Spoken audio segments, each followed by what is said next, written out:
ইবাদতে স্বাদ পেতে চাইলে তাহাজ্জুদের নামাজে লম্বা সিজদা করুন। তাহাজ্জুদের নামাজ হচ্ছে এমন নামাজ যে সময় সকল প্রাণীগুলো ঘুমিয়ে থাকে, সকল মানুষগুলো ঘুমিয়ে থাকে।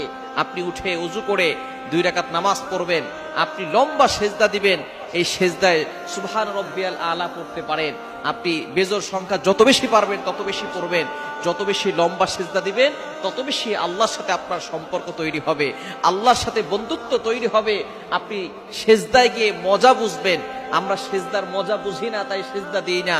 সিজদার মজা যখন আপনি বুঝবেন, ইবাদতের স্বাদ যখন আপনি পাবেন, তখন দেখবেন আপনার কাছে সবকিছু বাদ দিয়ে শুধু নামাজ পড়তে ভালো লাগবে, আল্লাহর ইবাদত করতে ভালো লাগবে, জিকির আজকার করতে ভালো লাগবে। এজন্য অবশ্যই আমরা সব সময় চেষ্টা করব রাতে 2 রাকাত হলেও তাহাজ্জুদের নামাজ পড়ব, লম্বা সিজদা করে আমরা আল্লাহর জিকির করব, আল্লাহর কাছে চাইবো।